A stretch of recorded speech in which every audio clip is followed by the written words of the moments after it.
പത്മജ വേണുഗോപാൽ ബിജെപിയിൽ എത്താൻ കാരണം കെ.സി. വേണുഗോപാൽ എന്ന ആലപ്പുഴയിലെ ബിജെപി സ്ഥാനാർത്ഥി ശോഭാ സുരേന്ദ്രൻ. കോൺഗ്രസിലെ അവഗണന മൂലം മനസ്സ് വെങ്ങിയാണ് പത്മജ ബിജെപിയിലേക്ക് എത്തിയത്.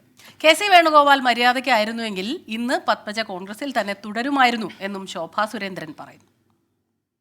കെ.സി. വേണുഗോപാലാണ് പത്മജ വേണുഗോപാലിനെ ഇതിലേക്ക് എത്തിച്ചത്.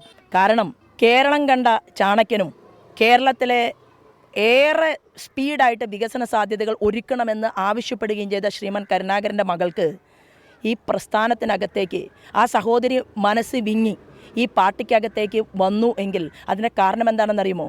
ആ സോണിയ കുടുംബത്തിനെ മര്യാദയ്ക്ക് കാര്യങ്ങൾ പറഞ്ഞ് മനസ്സിലാക്കി കൊടുത്ത് നിലയ്ക്ക് നിർത്താൻ തയ്യാറാക്കാതെ ഈ ഒന്നും രാഷ്ട്രീയത്തെക്കുറിച്ച് ഒരക്ഷരം പോലും അറിയാത്ത രാഹുൽ ഗാന്ധിനെ വഴിതെറ്റിച്ച് കോൺഗ്രസ് എന്ന് പറയുന്ന പ്രസ്ഥാനത്തെ അഖിലേന്ത്യാ തലത്തിൽ തകർത്താളാണ് ശ്രീമാൻ കെ.സി. മര്യാദയ്ക്കായിരുന്നുവെങ്കിൽ ഇന്ന് ലീഡറുടെ മകൾ കോൺഗ്രസ് പാളയത്തിൽ നിൽക്കുമായിരുന്നു.